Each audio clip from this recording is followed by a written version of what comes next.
Hello, everyone. We're back with Ken Dombrowski, executive life coach and master hypnotist. And today I want to talk about the realm that we live in, which is emotional wellness, and how that can pair well with, other forms of therapy, or is kind of the answer people are looking for. Well, I say all the time in my office that every form of healing has its place, medical, mental, and then, of course, we're emotional and spiritual. And they all have their place. And then, you think about even like a medical doctor, there's a doctor for every body part. So you can see there's so many different types of healing that have to be addressed and looked at, and then how they interact with the others. So we're going to mostly be associated with mental, because people think of thoughts and feelings as being kind of the same, interchangeable. And people also think, well, we're a hypnotherapist, so therefore we're a form of, like psychotherapy, but we're not.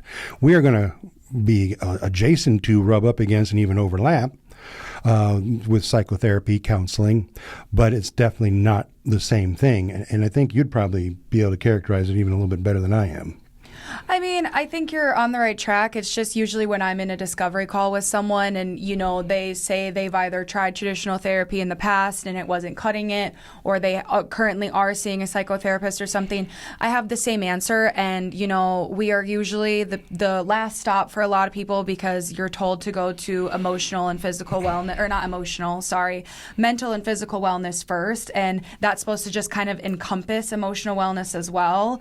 So I just kind of explain to people that focusing on that emotional wellness gives a little bit of a different view that they may be missing. So either they've tried traditional therapy a ton and it just didn't work out, so they're looking for something different. They find us and it works, or they're currently in traditional therapy. They just want a little extra something and a little bit of a different view at the same time. Both work. Both are great. We don't have to be anyone's standalone. We don't expect to be anybody's standalone. We don't expect to replace anything in somebody's life.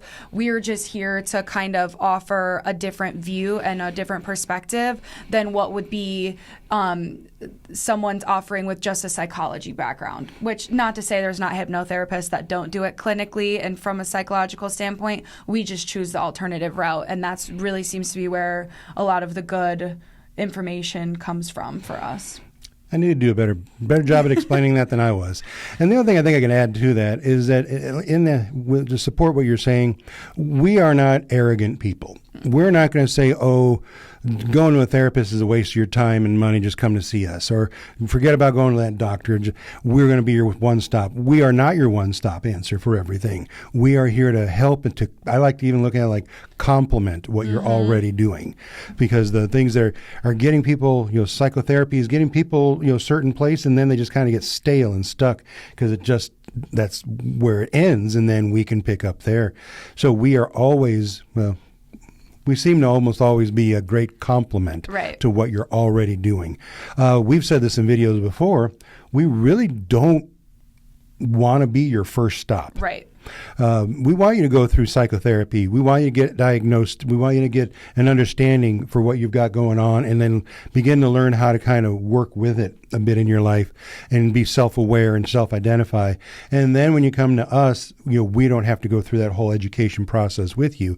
You've already done it, and now we can help you kind of bring it to a good place, where you can live with it better. Yeah, it's usually the right time to focus on the emotions at a whole, because they're not like ping-ponging everywhere. You have an understanding of your situation, your life, and then we can go into that. And kind of what you were saying, no one person has the ability to help everyone. So that's how we know that, it's a mixture of help that's going to do it, or maybe like this is just the stop you need right now, because not every single person is in the right point of their life to come to us, and we can recognize that. That's why we have the discovery calls and the free consults and everything in place, is to make sure that someone is coming to us at the right time and not wasting time or money.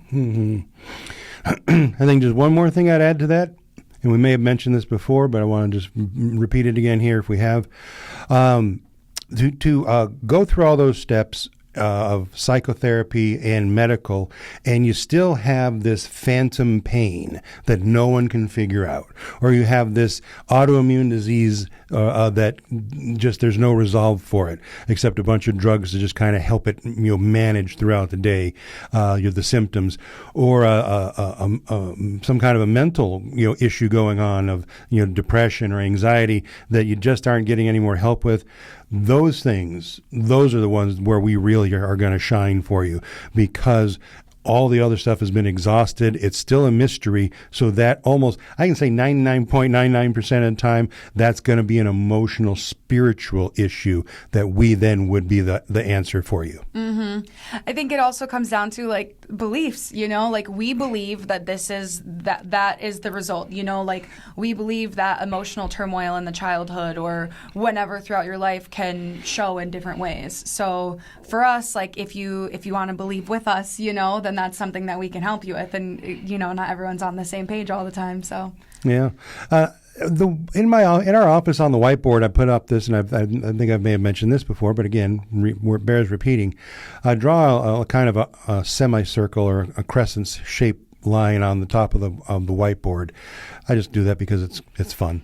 And then on one end is 10%, and on the other far end is 10%, and in the middle is the 80%. So 10% on one end of the spectrum, that's what I'm trying to illustrate as a spectrum, is going to be your mental health and well-being. On the other end is going to be your medical health and well-being. That's 10% on each end of the spectrum. And in between, that huge area, 80% in between, that's emotional. Mm-hmm. So your emotions are going to affect your mental and your physical health. Your physical and mental health are going to affect your emotions. And then you can end up having this terrible spiral, just kind of circle the drain, going downward, that it just keeps on cascading and gets out of control until we come in and help with that. Because the doctor can't help with it, the psychotherapist can't help with it until the emotion gets out of the middle of it. Mm-hmm. And that makes sense. I always forget about that too, because you have so many different diagrams and workshops that you can do. And I always tell people, I'm like, I have no clue what he's going to do for you. There's so many different things, and it's so personalized. I actually forgot about that one, so I don't think it's been a while. Maybe we can put up a diagram with this video of it. Yeah, I'll put it at the end. Yeah, there you go. It'd be great. All right. Well, thank you for sharing all of that information. My pleasure. Thank you.